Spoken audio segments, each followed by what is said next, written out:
masker yang diinisiasi oleh Balaya Paras, dimulai dari Teh Diana yang mengusulkan, kemudian alhamdulillah dengan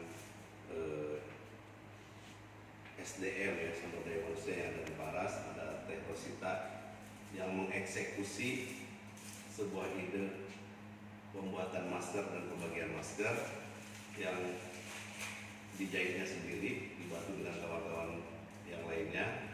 Akhirnya masker ini sudah jadi pada hari ini, dan insya Allah ini akan dibagikan kepada sahabat-sahabat semuanya yang ada di Kabupaten Karimun. Bagi yang ingin mendapatkannya, silahkan nanti hari Jumat. Hari Jumat ini akan dibagikan secara gratis ya, secara gratis. Jadi silakan nanti tentang tempat dan waktunya ada di sini. Di sini mungkin ada di sini ya.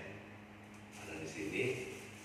Saya ucapkan sebagai Ketua Paras terima kasih kepada Teh Rosita dan kawan-kawan ya.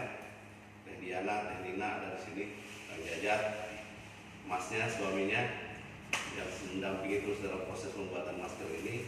Ada Mas Bagio, ada Kang Caang. Terima kasih semuanya atas kolaborasi yang sangat baik ini. Mudah-mudahan dapat diterima oleh masyarakat Karimun. Ini sebagai bagian dari kontribusi kita, upaya kita dalam hal penanggulangan COVID-19 ini.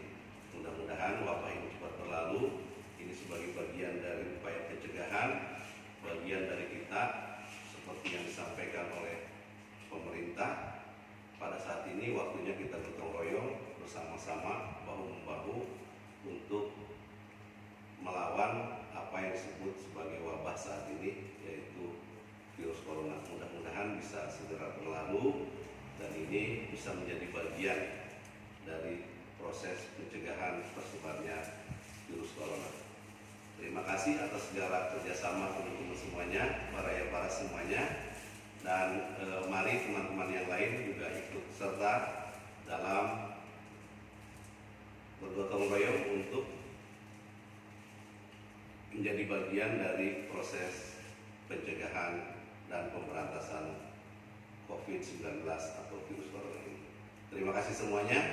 Wabillahi taufiq wal hidayah. Assalamualaikum warahmatullahi wabarakatuh.